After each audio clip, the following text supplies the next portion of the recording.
Hindi mabagal. Okay, iniling ko nga kay Kwan. Sister Franz, paki-open niya tayo sa prayer. Sige po.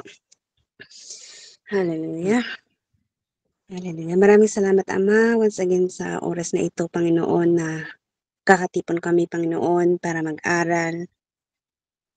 Ama, dinadalangin namin na hawakan mo, Panginoon, ang mga platform namin, ang mga wifi namin, data namin, Panginoon, para hindi po kami ma-distract, Panginoon, sa pag-aaral namin ngayon. And I pray, Panginoon, na you help Pastor Brian, Panginoon, as he deliver the lesson, Panginoon. Thank you for the wisdom. Thank you for the revelation na ibinigay mo sa kanya, Panginoon. At I pray, Panginoon, na bigyan mo kami ng understanding, Panginoon, na mga estudyante, O Lord God, na maintindihan, Panginoon, ang lesson namin ngayong gabing ito, O Lord God. Panginoon, yung mga kasama namin, Panginoon, na hindi pa nakadalo, Panginoon, naka-online pa, Panginoon. Tulungan po sila, Panginoon, na makahabol sa oras, O Lord God. And ikaw po ang mapapupurihan. At sa iyo lamang, Panginoon, ang papuri at pagsamba, O Lord God. We give you the highest glory and honor, O Lord God. In Jesus' name, pray. Amen. Amen. Salamat, Sir Franz. Good evening, Pastora Joanne. Nandito na tayo sa Kwan. Medyo nakalayo-layo na tayo. Thessalonians and pag-aaralan natin ngayon. Itong outline natin, hindi ko alam kung anong i-present ko ngayon, kung itong isang outline, itong notes natin na sinusundan natin, or may isa akong outline ng Kwan, ng Thessalonians. Ang problem kasi dito sa outline natin, pinagsama na niya yung Kwan. Pinagsama na niya yung 1st and 2nd Thessalonians. I think kahit pinagsama niya rito, ihihiwalay ko siguro mag-separate session tayo para sa 2nd Thessalonians para mas madiinan rin natin yung pinaka-highlight ng letter na yon. Kasi iba rin yung situation na sinusulatan ni Paul doon. So, paano ba i-zoom ito? Ayun. So itong Thessalonians sa city of Thessaloniki, the Doma, ito isang product ng missionary journey, yung pagbiyahe nila Paul at Silas, yung tawag nila second missionary journey, yung pangalawang evangelistic journey nila na papunta doon sa area ng Macedonia. So pumasok sila sa city na ito and very successful yung ministry nila. Makikita natin yung background nito doon sa Acts chapter 16, particularly verse 40. So ang problem sa pag-establish nila dito sa church sa Thessalonica, pumasok sila doon and maganda yung response. Mostly Gentiles ang nag-respond dito. And talagang they stood up to their faith na naging counterculture talaga yung pamumuhay nila. In-apply nila yung talagang yung ibig sabihin na follow me sa Panginoon. Yung standards ng Christianity, yung pagtalikod nila sa mga dating practices, pagkalas nila sa dating religion nila, talagang nagbago ang setup ng kanilang buhay dahil talagang they embrace itong our faith, itong faith natin na ito. So, it caused a major talagang minority sila pero kapansin-pansin sila yung pagbabago sa kanila. And they, of course, we call the Lord Jesus Christ, Jesus is Lord. Kasi sa atin kasi sa panahon natin ngayon, pag sinasabi natin Jesus is Lord, parang napakasimple lang. But this is a political term. This is a political term na parang opposition administration. Pag sinabi mong Jesus is Lord, ibig sabihin niyan, i-claim mo na there is another king in the empire. And ang kinikilala lang na pinaka-emperor sa empire is yung emperor of Rome. So Caesar is Lord. Yun yung they cannot coexist. Yun yung principle ng kwan. Kasi pag magsabi ka na there is another Lord, there will be division in the kingdom. So parang ganun. And ginamit ng mga kalaban ni Paul or itong mga natatamaan nitong bagong movement sa kanilang city, itong argument na ito to attack the church. So these people are rebels, parang ganun. These people are conducting a protest against the emperor. Parang ganun yung dating sa kanila. So talagang it created, sineryoso naman ng mga leadership doon, and it created persecution, matinding persecution ang nangyari sa kanila. So actually dito sa Acts 17:10, sa tindi ng persecution, parang pinuslit lang nila talaga sina Paul. Ipinatakas nila sina Paul na ganun-ganun, walang walang magandang pamamaalam. Talagang puslit lang ang pag-alis nila Paul diyan. So parang na-abandon sila, parang ganun ang dating siguro. So dumating itong mga Jews. Isa pa ito, laging sinusundan kasi si Paul ito, itong mga Jews na ito. Itong mga Judaizers, sinundan siya, and then talagang ginugulo lahat yung ministry niya. Nakadagdag pa sila sa uprising doon. So yun yung background nito. So umalis si Paul na parang walang magandang exit sa ministry diyan. And itong sulat na ito response na nababahala rin si Paul, because this is a very young church. I-upload ko yung, gamitin natin yung PowerPoint. Saan ba yun?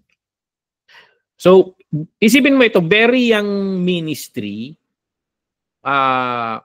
Young ministry ito. Tapos, biglang hindi nagtagal si Paul dito. So, si Paul as a pastor, bilang pioneer rin ng church na ito, syempre mababahala ka rin. Kumusta kaya sila? They are not established church. Hindi niya nasubaybayan yung paglago nila kasi abrupt yung pag-alis ni Paul. So ang ginawa ni Paul, pinadala niya si Timothy sa city na yan. Pinapunta niya si Timothy para tingnan kung kumusta sila doon. So of course, Timothy is a mistizo si Timothy. Half-breed, though may Jewish yung mother side niya, but he is a Roman citizen. So most likely siguro blend in itong si Timothy. Hindi halatadong Hudyo, parang ganon. So for example, si Brother Will, pag nasa Vietnam, hindi na halata kung sinong Vietnamese at Filipino. We blend in eh. So, si Timothy ang pinapunta nila doon kasi Roman citizen, and at the same time, he blend in. So, hindi siya kapansin-pansin. Sina Paul, pananamit pa lang. Kapansin-pansin na yan. Diet nila. Hindi sila makaka-blend in sa community ng mapapansin talaga yan, diet. Samantalang si Timothy, he can eat anything. I don't know if he is a practicing Jew. So, ayan. But of course, dumating rin yung punto na para madala ni Paul si Timothy doon sa Jerusalem, nagtuli talaga si Kuan. He pumasok siya sa pagkahudyo. So, ayan, napakahalaga na pag-aralan natin itong Thessalonians para dahil isa ito sa pinakaunang sulat ni Pablo.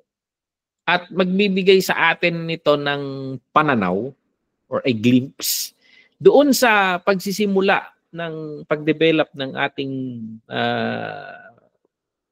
mga pananaw Paano na-build yung mga theologies natin? Paano nag-evolve yung mga community ng pamumuhay natin? Napag-aralan natin noon na itong setup ng mga churches natin actually is galing sa concept ng synagogue. So, itinuloy lang ng mga Kristiyano, though they are Gentile, but they copied the system of the synagogue, which is established pa noong una by itong mga post-exilic prophets. So, ayan. But dito, yung community, paano sila nag-evolve in this context? So makikita natin ito, mahihiwatigan natin dito sa book na ito. So mahalagang pag-aralan itong mga ito. Kasi minsan pag nag-aaral tayo ng Biblia, nag-meditate lang natin, iisip lang natin yung spiritual implication, ano kayang gusto ng Panginoon dito. But actually, we understand who we are because these books reveal our identity. So, mga ninuno natin itong mga to in the faith. So, the tradition that we have now it came from them. Makikita rin natin dito sa 1 Thessalonians yung pastoral heart of Paul. So, si Paul is an apostle. But, paano si Paul bilang pastor? So, makikita mo rito na masakit man yung loob niya but he needs to abandon them. And yung care niya na kumusta kaya sila? Na-disciple ko ba sila ng maigi sa sandaling panahon? Hindi kaya masishake yung mag-crumble yung faith nila? So makikita mo rito yung deep affection ni Paul regarding sa new believers. And pag binasa nyo ito, mararamdaman nyo talaga na Paul is talking as a very pastoral dito. Hindi siya nagagalit sa text na ito. Talagang binubukas niya yung puso niya bilang ama sa kanila, bilang isang concern sa kanila. So, ayan, makikita ninyo dito sa 1 Thessalonians itong puso ni Paul.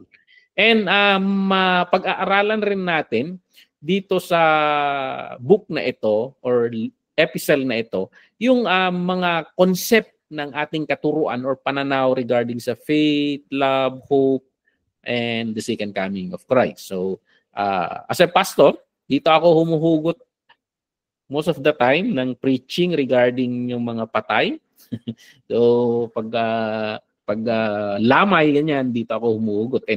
And praise God for 1 Thessalonians because we have a perspective sa mga revelation ng Panginoon kay Paul. So, faith, hope, and love na expound niya rin in this epistle. And is still relevant sa panahon natin. Kasi he talks about perseverance and of course we need to persevere. It talks about holiness. It talks about, kasi we struggle, ang buhay Kristiyano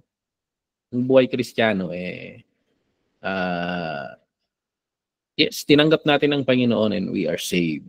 But day to day, we are struggling in this world of sin. And we need to persevere and we need to be holy. Of course, we are being perfected. So, by I'm making a sermon and i-deliver ko sa Sunday, the concept of, ano yung concept nitong tatlo? Justification, sanctification, and glorification. Dito sa sanctification, we struggle dito. Sabihin na lang natin na ang ating salvation, ang ating yung justification by faith na sinasabi natin, honorary salvation. You are saved. You are declared holy. You are declared righteous. May mga ganun, di ba? Hindi naman sila nag-aral but they are honored and binibigyan sila ng honorary credential. So, may mga doctor of ministry. Hindi naman pumasok sa pag-aaral na ganun. Parang ganun.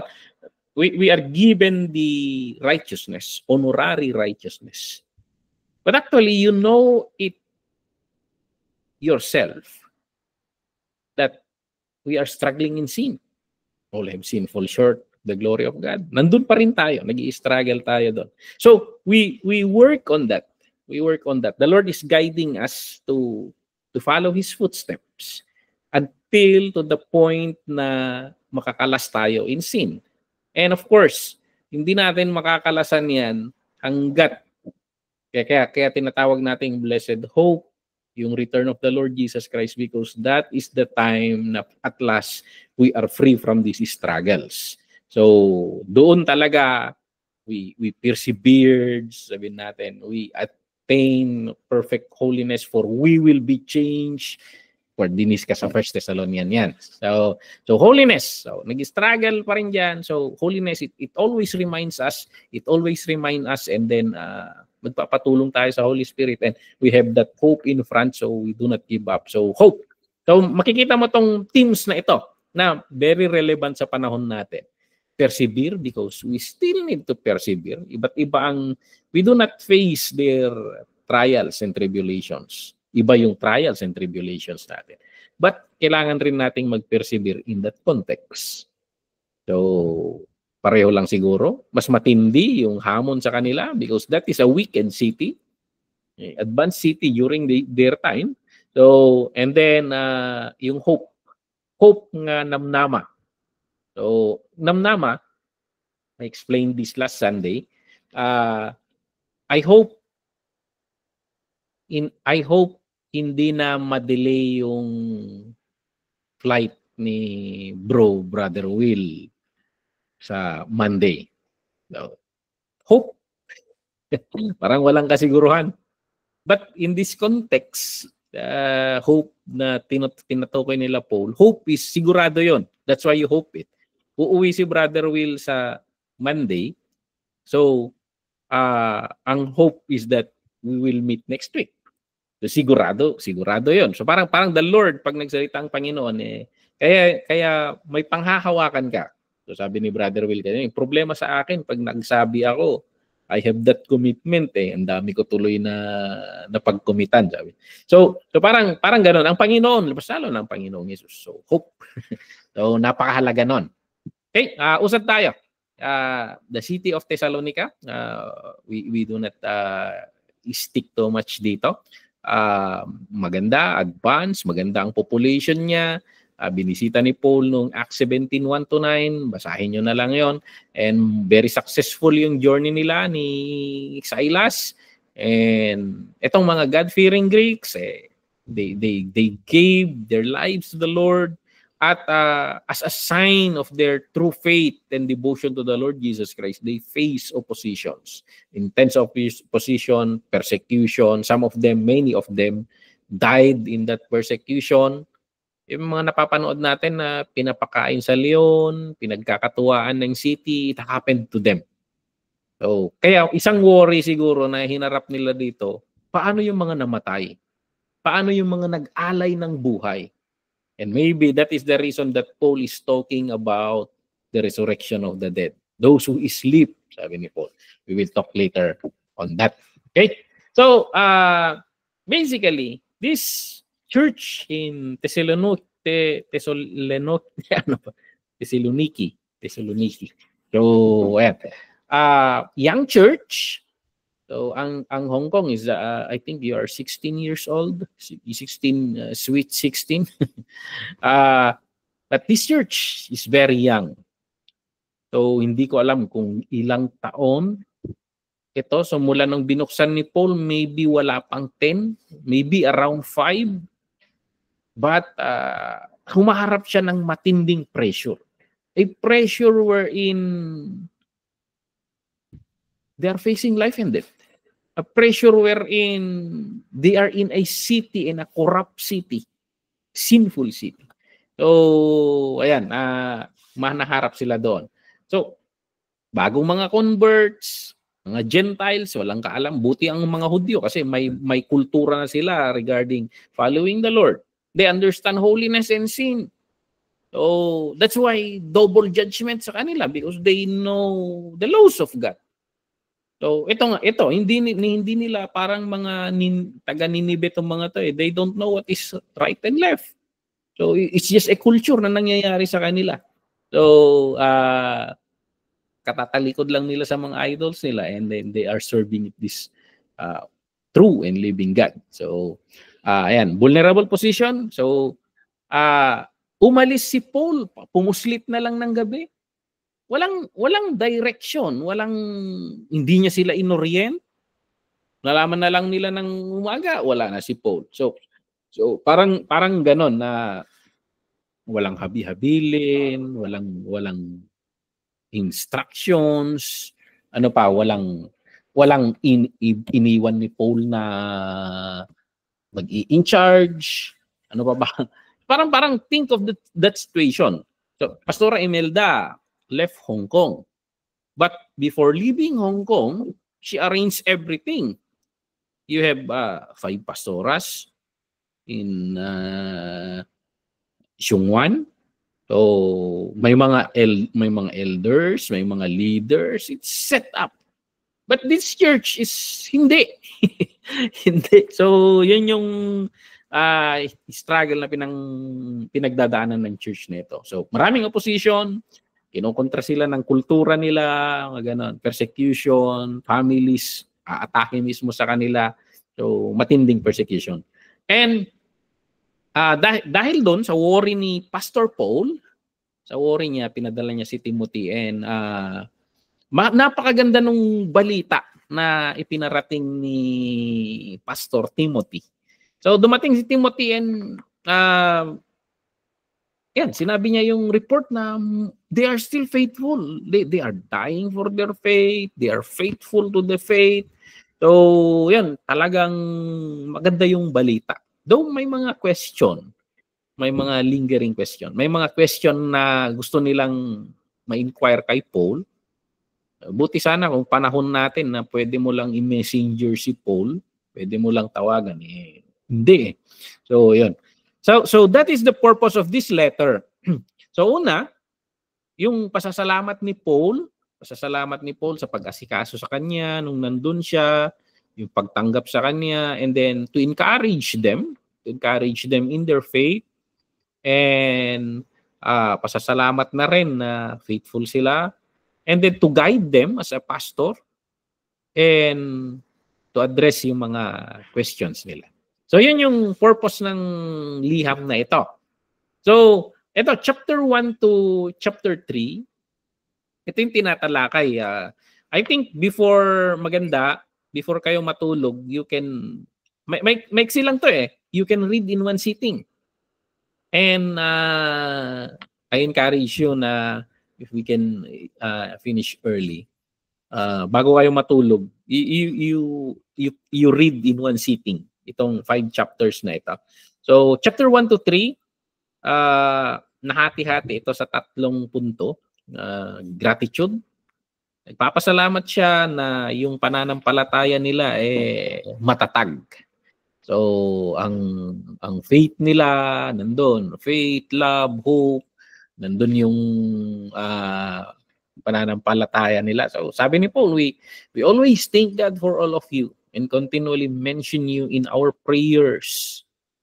We remember you before our God and Father. So itong pagmamahal ninyo, your endurance, it inspires hope. So yun yung one. Yun yung pananalita ni tono ni Paul dito. Maganda dito You became imitators of us and of the Lord, for you welcomed the message in the midst of severe suffering and the joy of given by the Holy Spirit. So when Paul is talking about the genuine conversion na nakita niya sa kanila. So ina-affirm niya na they've received the right gospel. Because sabi nga natin, maraming tumatanggap ng faith, sinusunod yung sinner's prayer, and wala namang pagbabago.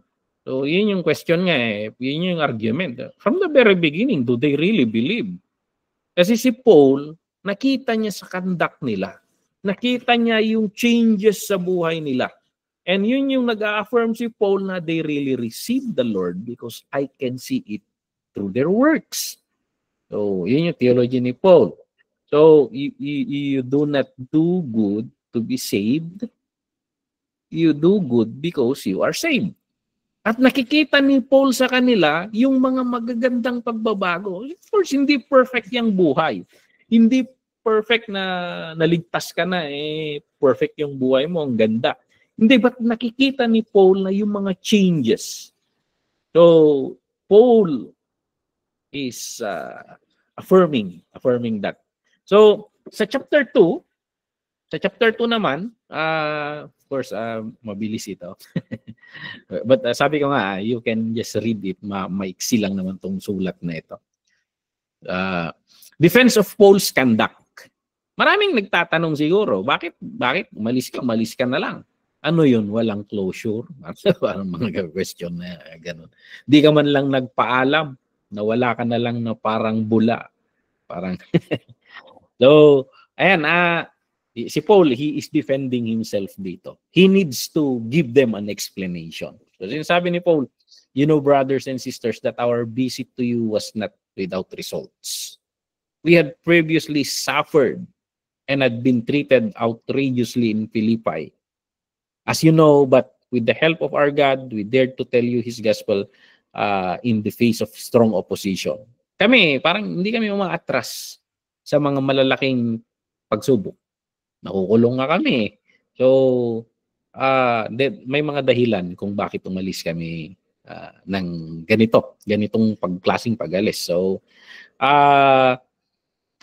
sa amin, sinasabi ni Paul, maganda yung motibo namin sa inyo. So, for the appeal we make does not bring error and impure motives. Wala kaming impure motives nung pumunta kami dyan. Hindi kami, kasi maraming ganun na mga ministers na, alam mo, nagmi-ministry, but pinagkakapirahan lang ang ministry. So, hindi ganon hindi kami ganon, sabi ni Paul dito. So, on the contrary, we speak as those approved by God to be entrusted with the gospel. We are not trying to please people, but God, who tests our hearts. You know, we never use flattery, nor did we put on a mask to cover up greed. God is our witness. So parang dinidefend ni Paul talaga yung sarili niya dito. We were not even looking for praise from people. It's for the glory. So sa verse 7, sabi niya rito, instead, we were like young children among you.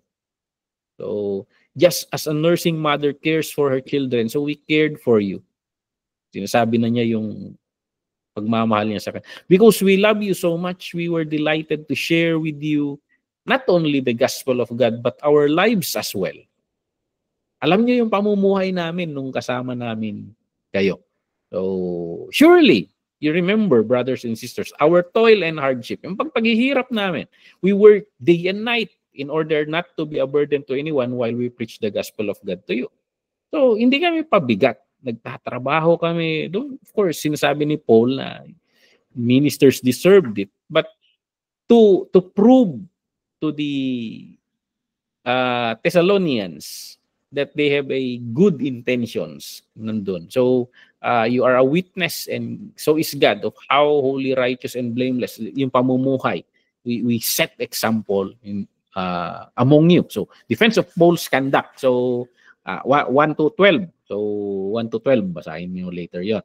And, ayan, they remind si Paul dito sa sulat na ito, rini-remind sila na yun, yung ministering ginawa nila, pinapaalala niya yung simula ng pag-pioneer nila rito. So, para kaming mga magulang sa inyo. And of course, ipaparating na rin siguro na hanggang ngayon, we still love you. We still think of you. We still care for you. So, sabihin na lang natin na just like Pastor Imelda, though she's already here, but she cares for you. Nangungumusta sa inyo. Prays for you. So, ayan, mention you on her blogs. Parang ganun sana. So ayan. Parang ganun yung ginagawa ni Paul dito. Now, in 2:13, pagpaangat dito, in-explain niya rin yung hindi porket tumakas sila doon sa area-ng yun, hindi na sila kaisa sa naman nangyayari. Sabi dito, and we also thank God continually because when you received the word of God, which you heard from us, you accepted it not as a human word, but it is actually the word of God, which is indeed the work in you who believe. For you, brothers and sisters, became imitators of the churches in Judea So you suffered from your own people the same things those church suffered from the Jews who killed the Lord Jesus and the prophets. They displeased God. So sinasabi ni Paul na you are one in this suffering. Itong ibang church, they suffer for the faith. Kami, we suffer for the faith. Nasa kulungan, mga ganon. And kung anong pinagdadaanan nyo, we are in the same page. So, yun yung pinaparating ni Paul sa kanila rito. So, tuloy-tuloy yung pag-explain ni Paul dito. So, hindi, pag niyakap mo ang gospel, there will be tribulation eh. May persecution sa iyo. May pupuna sa iyo. Ganun yung kasi nagiging counterculture tayo. Against the flow ka lagi pag niyakap mo ang gospel. So, ayan. Pinaparating niya rito, chapter 3, yung deep longing niya na makita sila ulit. Miss na miss ko na kayo. Parang ganun. Pinaparating niyang ganun. So, sinasabi niya rin na yung balita ni Timothy sa kanila, tungkol sa kanila, ay great comfort. Parang napanatag na rin ako na narinig kong okay kayo dyan. So, and then he prays for their continued growth in love and holiness. So, ayun lang naman eh. Pag titingnan mo, itong turo ni Paul, that we grow in love and we grow in holiness. So, maraming Kristiyano na they grow in holiness, nagpapakasanto sila, and then they become Pharisees. Hindi na sila mapagmahal sa mga iba. So these two should go together. So the Pharisees, they lack the other side. But they aim for holiness. But on the other hand, yung iba naman, puro love, love, love, love, and then wala nang holiness. They don't rebuke yung mga so these two characters of God, they go together. So pinapalo ko ang mahal ko. So parang this is a picture of the character of God. So we grow in love and we grow in holiness. So ayan, minsan some people grow in holiness but nagre-regress sila sa love. Yung iba naman, they grow in love, nagre-regress sa holiness. So, ano yan? So, these two should go together. Yun yung pinaka-emphasis ni Apostle Paul. Okay, tuloy natin.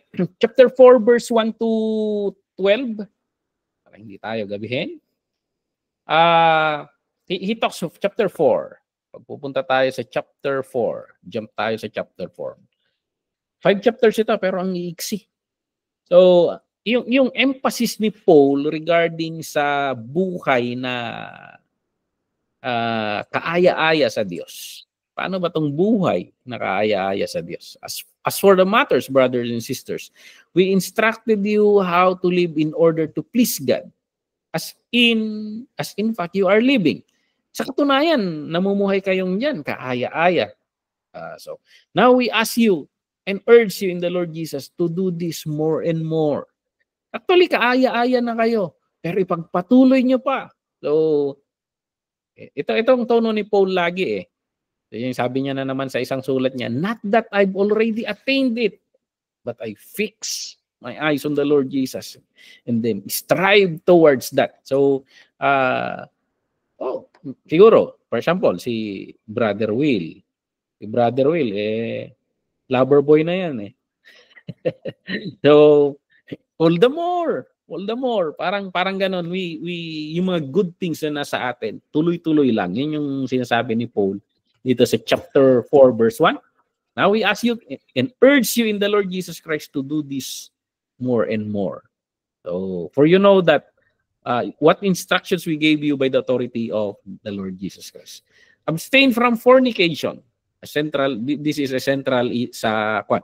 Kung mapapansin ninyo, this is may continuity dito eh. From Genesis hanggang sa pinakadulo. I don't know bakit ganun yung emphasis ng Panginoon sa sexual purity. And ang mapapansin mo rin, sa lahat ng religion, mula pa noong Old Testament hanggang dito sa time ng mga apostles. Integrated sa mga religion, kasi fertility god lagi yan yung mga religion nila. Integrated in their worship, itong mga sexual rituals. So, ewan ko sa inyo kung sino nakapunta na doon sa Cambodia. Halos lahat ng religion integrated kasi ito At kaya against lagi whether Jewish faith or Christian faith or lahat itong Jewish faith or Christian faith, counterculture lagi yan. Counterculture lagi. Kasi we uphold itong katuruan ng Panginoon yung sexual purity. So sabi nga nila, this is not a physical matter, this is a spiritual matter. So if you are on that side, for example, you are sinning in that is a reality also in the spiritual realm. So you can always, pwede mo laging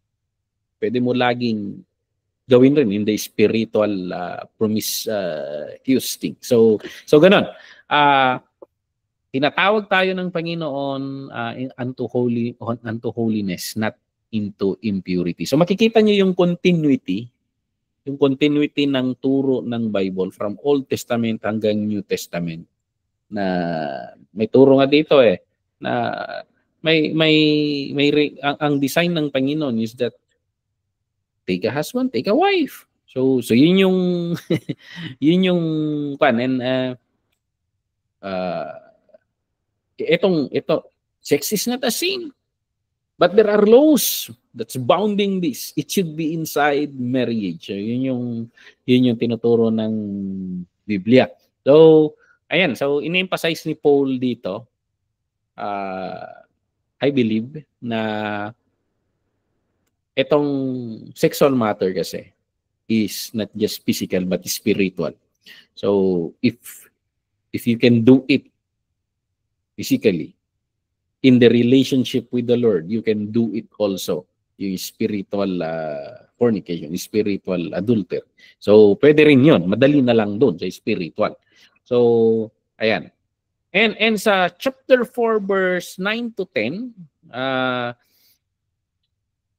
sabi ni Paul dito, now about your love for one another, we do not need to write to you. Yung pagmamahalan ninyo, hindi na kailangan pag-usapan to. Yun yung sabi ni Paul Kasi parang kita niya sa kanila na they are exemplary on this area. So sabi niya, for you yourselves have been taught by God to love each other.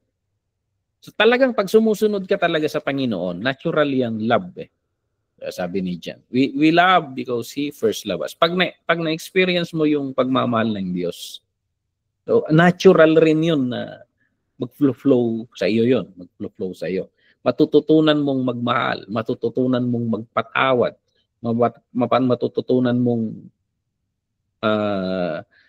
to give way. Parang ganon. So, and si Paul, hindi na natin kailangan pag-usapan to Because nakikita ko naman sa inyo how you love and care for each other. Yan yung sinasabi ni Paul. And in the fact, you do love all of God's family throughout Macedonia. Hindi lang sa church ninyo. Kahit yung paligid ninyo, sa entire Macedonia, you love them all. Yet, we urge you, brothers and sisters, to do so more and more. So, okay na. So, kung case of Cain and Abel sana ito, okay na yung offering mo, Cain. But I urge you na maglagay ka ng toppings. Be like Abel. So parang ganon na, okay na yan. But do it more and more. Yun yung sinasabi ni Paul sa kanila. So mapapansin ninyo, ang tono ni Paul dito sa 1 Thessalonians, very encouraging. Very light, very pastoral. Hindi kagaya yung tono niya sa Corinto na grabe. Parang umuusok yung ilong niya. But dito, makikita natin na this is a young, persecuted Bata pa na church ito eh. And maganda yung pinapakita nila. Maganda yung may potential to. Parang ganun sana si Paul dito. So, itutuloy lang nila yung mutual support nila, pagmamahalan nila in their community. And pag-uusad tayo sa aakyat ulit sa verses 11 to 12, sabi dito, Paul is encouraging them. And to make it your ambition to lead a quiet life. Ito sana ang pangarap natin. Yung tahimik na buhay. So, paano ba tong tahimik na buhay? You should mind your own business. Sabi ni Paul, galing kay Paul pala tong expression na to. Mind your own business. You should mind your own business and work with your hands. Magsipag kayo.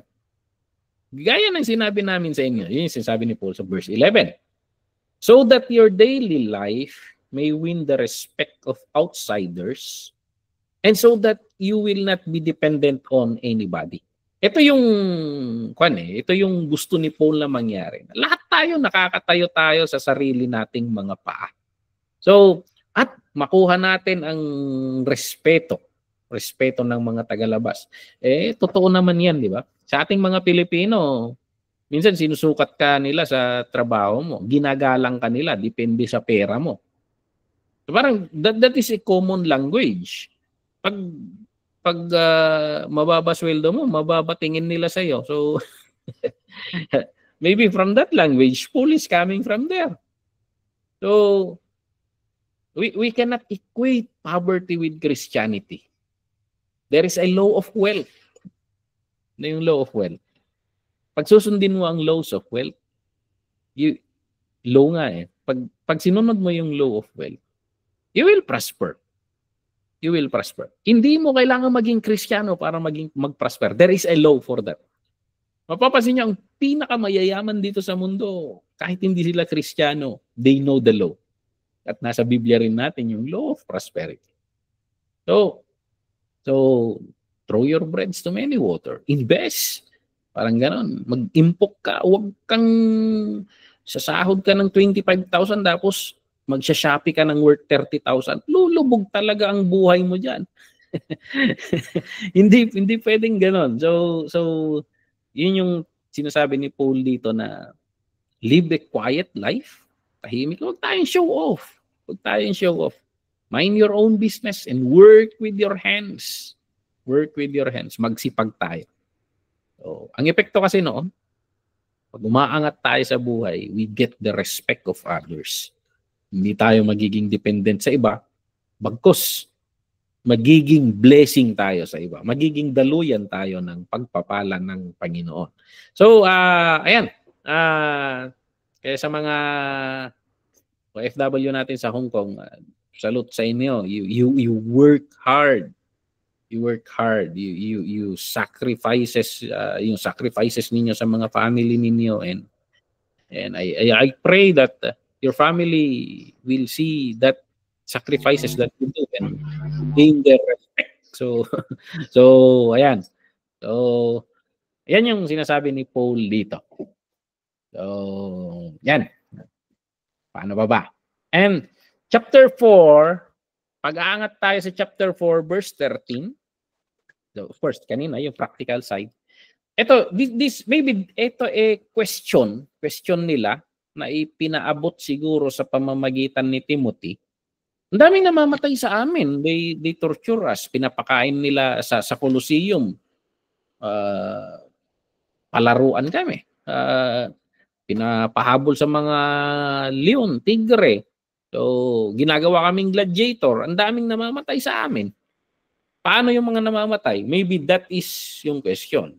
Why did the Lord hindi nila sila niligtas? Parang ganon. And ito yung sagot ni Paul. Brothers and sisters, we do not want you to be uninformed about those who sleep in death. Yung mga namamatay sa atin, gusto naming maintindihan ninyo ito para hindi kayo magluksa na kagaya ng iba. Kagaya ng mga taong walang hope. Yung sinasabi niya sa verse 13.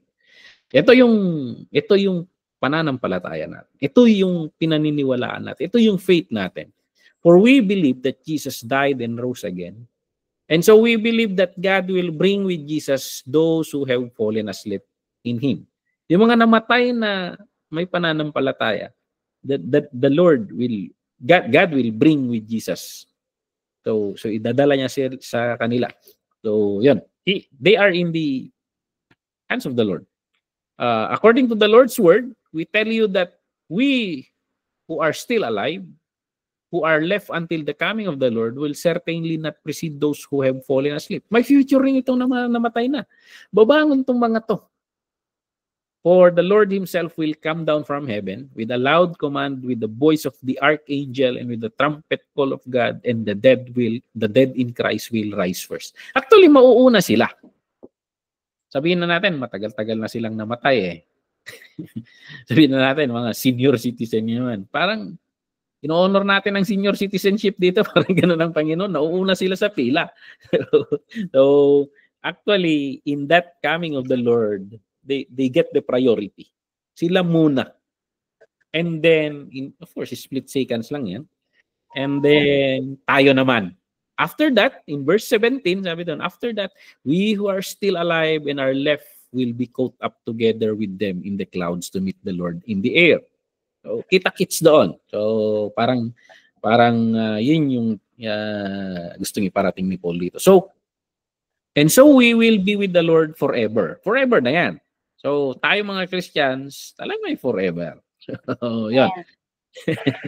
So, kaya sabi niya, this is an encouraging word. Encourage one another with this. And actually, this is my preaching for the past 2 Sundays na.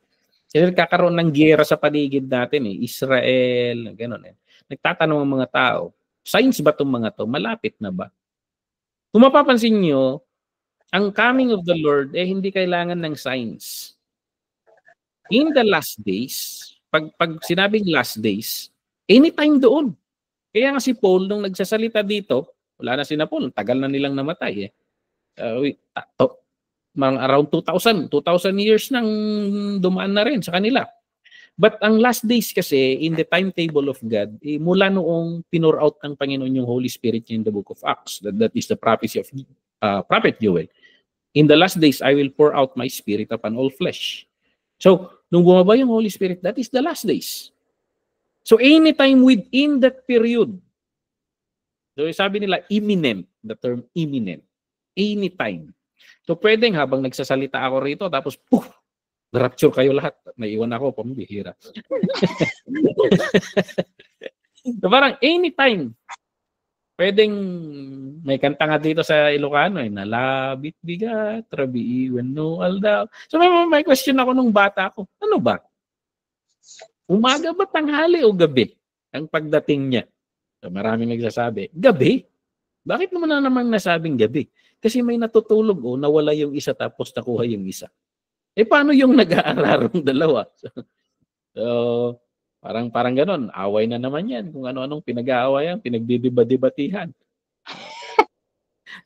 Ang rapture naman, nung na-realize ko, sabay-sabay yan. Ang rapture, umaga, tanghali, gabi. Kasi gabi dito ngayon, umaga sa US. Sa ibang side naman, alangan naman na nag-rapture sa kanila dun. Tapos, natimbre sa atin, naghihintay tayo ng 12 hours. Hindi may time of repentance ka na. so parang ganun. But the point of Paul dito, imminent, anytime. That's why pag nagsalita si Paul, parang tayo, sabi niya, tayo na buhay. And ganun rin yung language natin hanggang ngayon, anytime. How much more sa atin? We are in the last of the last days. So, yan yung teaching na, kaya hindi tayo malulungkot. Hindi tayo malulungkot sa mga nauna. So, sa mga nauna na. And I believe na, of course, hindi natin maiiwasan yan. Malulungkot tayo. Pero hindi tayo malulungkot ng kagaya ng mga walang hope. Yung mga walang Kristo. Iba. Malungkot tayo pero may comfort na nanggagaling sa understanding that may susunod na kabanata sa atin. May susunod na kabanata. So, kay Sister Melody, I believe na ang daming preaching sa week ng kanyang asawa regarding this. And saan tayo kukuha ng comfort kung hindi sa mga salita ng Panginoon? I preached last Sunday. Totoo ba to? Ano to? Mapangnamnamaan tayo or hindi? I preached last Sunday na actually it's in YouTube. I uploaded it. I preached na ang nagsabi nito, even the Lord Himself mismo.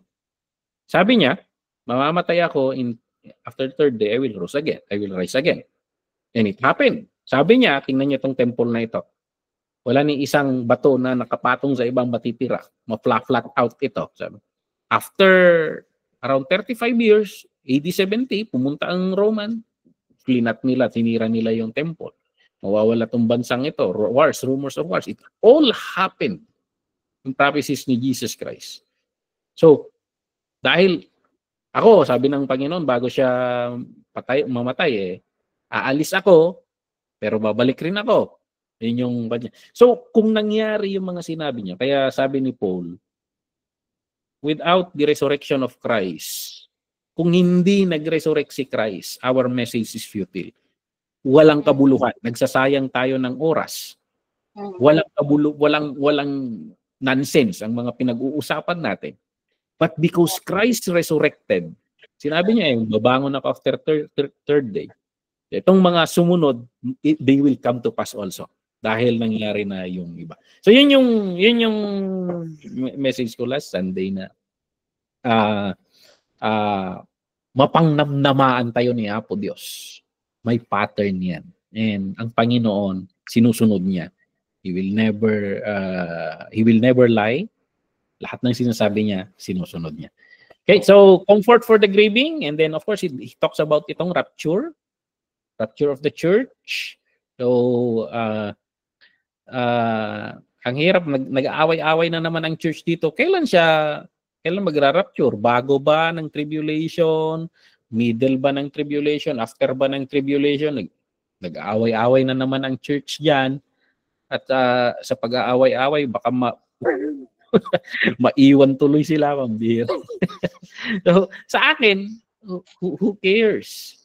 Who cares? So sa atin kasi, sa tribulation, sa atin, akala natin, wala malayo pa yung tribulation. Kasi ang ganda ng buhay natin nagtahimik. Pero yung Kristiyano doon sa Iran, yung Kristiyano doon sa Gaza, yung Kristiyano doon sa Palestine, na nabubomba rito, nabubomba doon, akala nila tribulation na. Yung mga Kristiyano sa China na pinupugutan, akala nila tribulation na. So who are we na nasa peaceful countries na magsabi na malayo pa ang tribulation, wherein sa kanila, they've never seen that before. So ang hirap mo i-contextualize yun So napaka-unfair kasi sinasabi mong hindi pa tribulation namamatay na sila. So eto, they were given, these prophecies were given to anytime, hold on. So kaya napakaganda nung kanta nung Jumong. Hold on, baby, hold on. So, malapit na ang Panginoon. So, ayan. This is assurance to all believers. So, ayan, timing nito, pagpapupunta ka sa verse 5, chapter 5. Ang ganda ng sagot ni Paul dito. Now, brothers and sisters, about times and dates, we do not need to write to you. For you know very well that the day of the Lord will come like a thief in the night. Hindi kailangan pag-usapan yan. Kailan mo malalaman na may magnanakaw? So, ayan, minsan nga hindi mo na mamalayan, ninakaw na nila puso mo.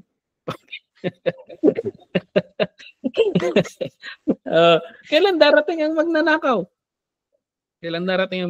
Yun yung ni Paul. So anytime.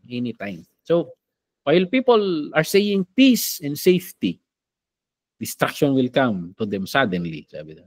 As labor pains on pregnant woman, and they will not escape. So yung timing, hindi magandang pag-usapan yan. Ang mahalaga, we have the Lord, we are saved, and we are prepared. So yun yung inaalala natin. And what we do while hindi pa dumarating ang Panginoon, we mind our own business, we work hard. Yun yung sinasabi niyang practicalities. So we shine, we share our faith, we reach others.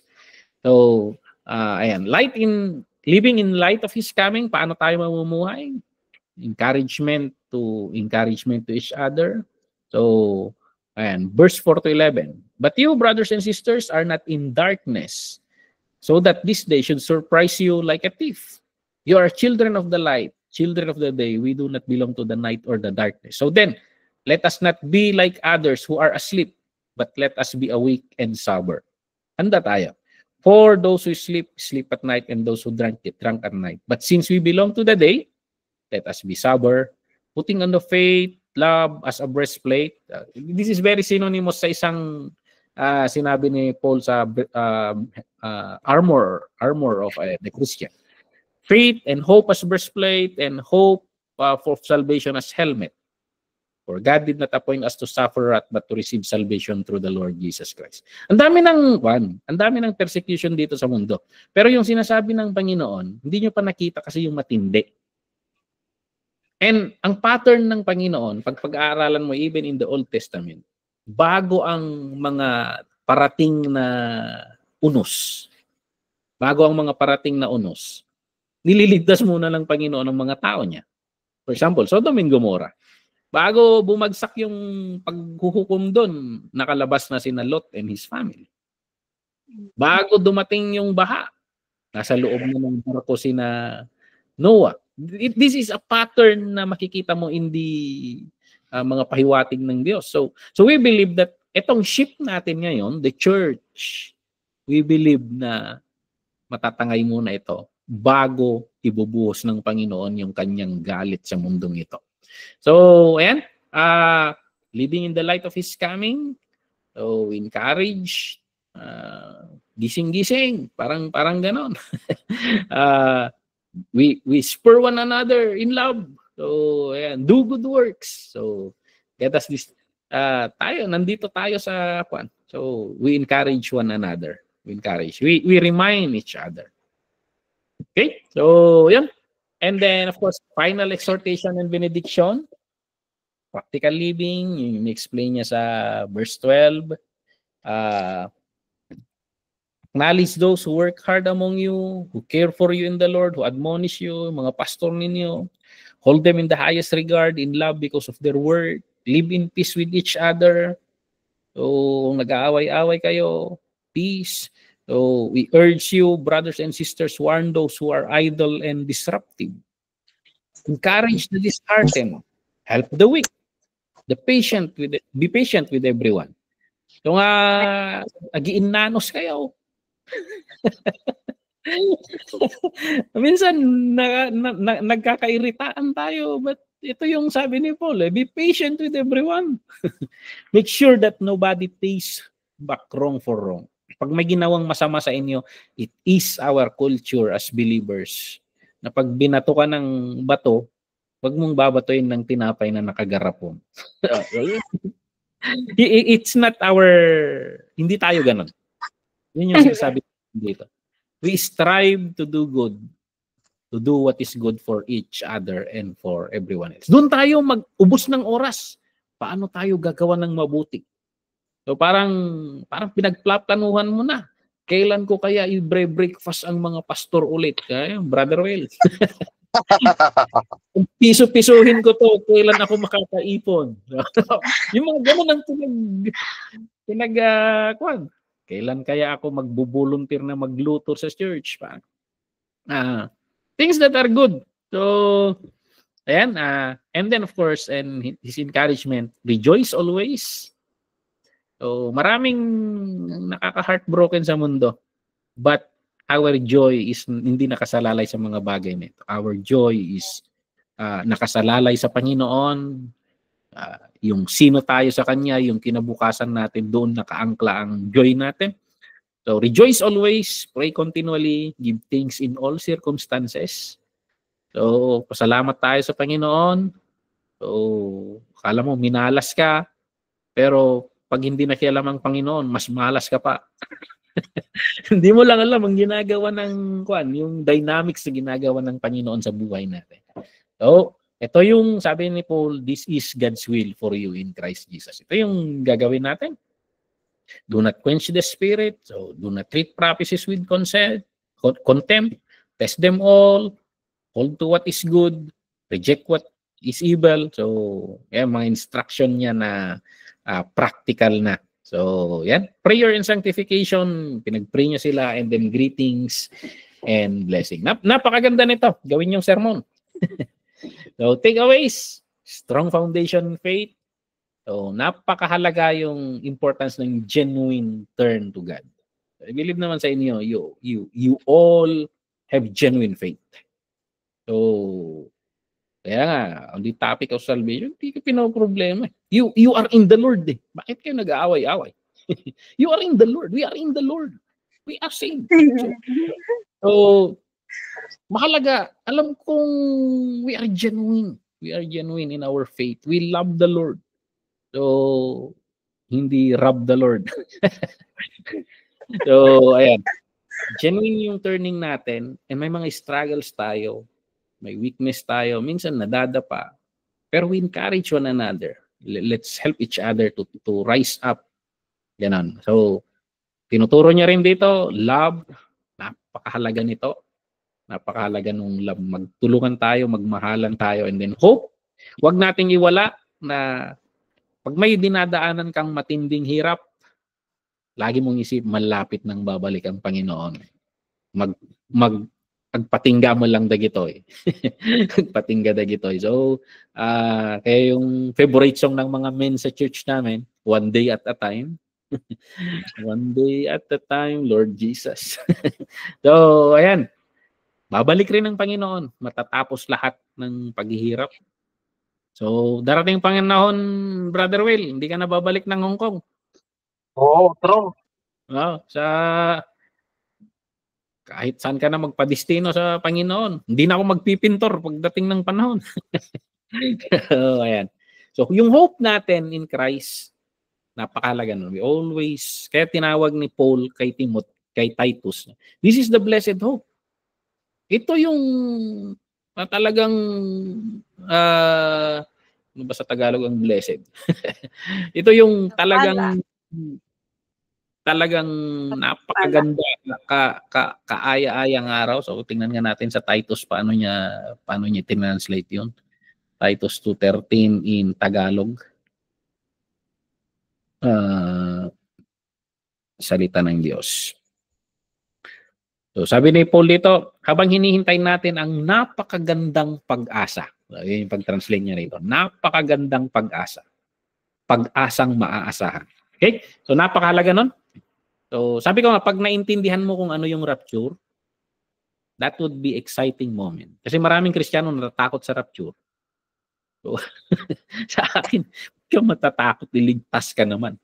Paano kung may nagawa akong kasalanan? Hindi naman yung gawa mong mabuti ang magliligtas sa'yo. Ang magliligtas sa'yo, yung pagtanggap mo kay Kristo. Who is perfect? So, mararapture ka dahil you have the Lord. You accepted Him. He paid for your sins. So, marami tayong imperfection, but that will not be yung magsisave sa atin. Magsisave sa atin yung Savior. And we have the Savior. So, yan. So, sabi ko, exciting itong rapture na ito. So, pwede namang magpaiwan kung gusto ninyo. But, yan. Holiness in daily life, we ask the Lord to transform us. Help us. Kasi, we are fallen creatures. And only Him can make us holy. So, ayan. Honorary holy tayo eh. Pero tatrabahuin tayo ng Holy Spirit na pagdating ng Panginoon, ginawaran ka lang yan eh. Hindi ka naman totoong doktor. Binigay lang yan, doktor kwak-kwak ka. Pero in our daily life, tinutulungan tayo ng Holy Spirit na, di ba? Iba yung, hindi honorary to, I earned it. I worked for it. Pumasa yung dissertation thesis ko. So, so pinaghirapan ko ito. So in the end, makikita mo rin na the Lord helped you to become true holy. So hindi lang honorary na inlibrida ka lang i-cross. But actually, the Lord made us holy through the work of the Holy Spirit. Perseverance through suffering. May pag-suffer tayo but we persevere. Kayang-kaya yan. So, and then, of course, yung pastoral heart ni Paul, makikita natin dito na sana naging pastor natin ito. Kunti lang abutan nito kay kay Pastor Eva. Pastora Jo. So, mapagsik tong pastor na ito. Di ko nagwala sa Corinthians eh. So, ayan. Di ko pa nakitang nagwala ang mga pastor ninyo. So, that's it. So, yan yung 1 Thessalonians and pag-uusapan rin natin sa Sunday, yung 2 Thessalonians. So, napakaganda ng sana ganito lagi si Paul, hindi nagagalit. So, ayan. Purihin ng Panginoon. May question kayo dito or reflection or take away rin ninyo? I'm really encouraged with this book. Kasi kahit yung mga pastors ninyo kasama ninyo, may mga punto na anong isi-sermon ko, Lord? At napapapray ang mga pastor na, come Lord Jesus, come. Darating ang panahon na hindi na tayo mag-preach, Pastor Joan. Darating ang panahon na hindi na natin kailangang we go on through this call o perseverance. So, praise the Lord for that hope. One day. Yan yung kanta ni Matisia. One day. One day. So, praise the Lord. We close in prayer. Hallelujah. Maraming salamat, Lord, sa liham ni Paul sa mga taga-Thessalonica. Maraming salamat, Lord, na sa liham na ito, Lord, nakikita namin yung plano sa aming mga iniligtas mo. Maraming salamat, Lord, na hindi lang kami naghihintay sa kawalan, kundi, Lord, may maaasahan kami sa inyo. Maraming salamat sa mga pangako niyo, Lord, at alam namin malapit ka nang dumating, and we pray, Lord, that help us in whatever perseverance, mga pagsubok na pinagdadaanan namin. Tulungan mo kami, Lord, sa aming mga kahinaan. Palakasin mo kami, Lord, nang malabanan namin ang mga bagay-bagay na ito that we may follow the pattern of Christ sa aming buhay. Bless mo ang bawat isa sa amin, ng mga classmate namin nandito ngayon sa live, Lord. At kahit, Lord, yung makikinig, Lord, sa recorded version, i-bless mo sila, O Lord, at mangusap ka sa kanila, mangusap ka sa amin, Lord, sa pamamagitan ng lesson na ito. Maraming salamat at pinapaunawa mo sa amin ang mga plano mo sa amin. Alam namin ang hinaharap namin at we remain joyful in spite of mga hindi kaaya-ayang bagay sa mundo namin, but we have a hope and a future. Pinupuri ka namin, itong aming dalangin sa pangalan ni Jesus. Amen. Amen. Amen. Praise God. Amen. Happy na naman. Thank Brother you. Phil,